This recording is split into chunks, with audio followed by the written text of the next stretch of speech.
Neste vídeo, iremos tratar sobre os pressupostos processuais. Existe a trilogia estrutural do processo, que são os 3 institutos que fundamentam e estruturam todo o direito processual. Esses institutos são a jurisdição, a ação e o processo. A jurisdição e a ação já foram tratados no canal, mas para relembrarmos, a jurisdição é o poder de julgar que pertence ao Estado, e a ação é o direito de provocar o Estado para que o direito violado seja restabelecido. Assim, o direito de ação é um instrumento para que se dê efetividade a um direito material. O terceiro instituto que fundamenta e estrutura o direito processual é o processo. O processo é um conjunto de atos destinados a um fim, que é a obtenção de um pronunciamento judicial a respeito dos pedidos formulados.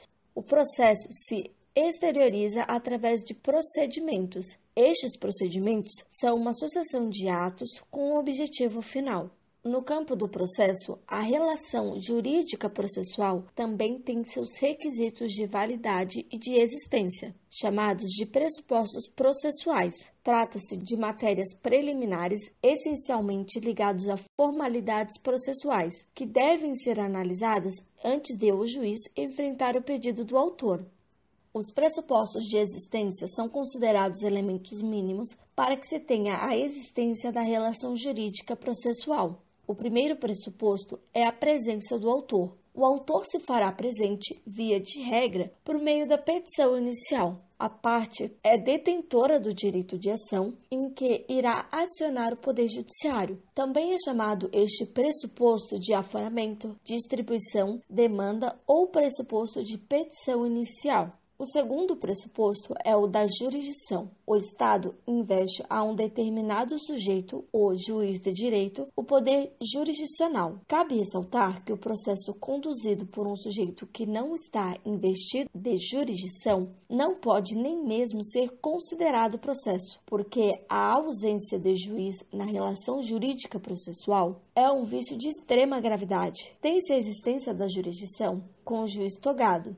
O terceiro pressuposto de existência é a presença do réu, chamado por alguns doutrinadores de citação, mas nem sempre vai haver a citação em determinado processo, e o fato de não haver esta citação não quer dizer que o processo não existiu.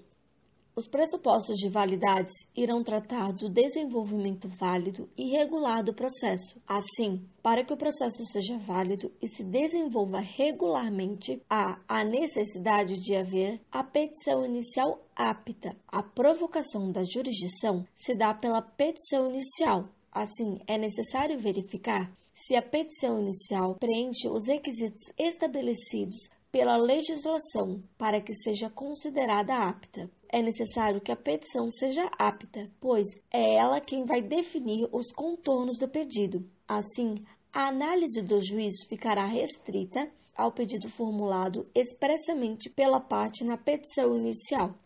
O segundo requisito de validade é a competência do juízo e a imparcialidade do juiz.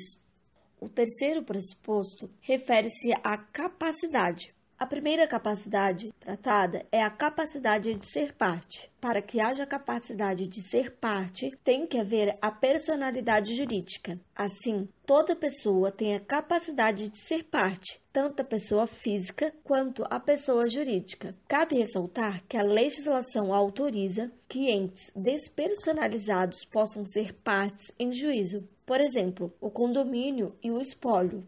A outra capacidade é a capacidade processual. O artigo 70 do Código de Processo Civil dispõe que toda pessoa que se encontra no exercício de seus direitos tem a capacidade para estar em juízo. Tem uma ligação com a capacidade de exercer seus direitos. Por exemplo, um menor de 16 anos tem a capacidade de ser par, porém não tem a capacidade de estar em juízo, ou seja, não possui capacidade processual. É necessário que este menor seja assistido. Alguns doutrinadores também consideram um pressuposto de capacidade a capacidade postulatória, que é a capacidade específica que atribui a um determinado tipo de profissional.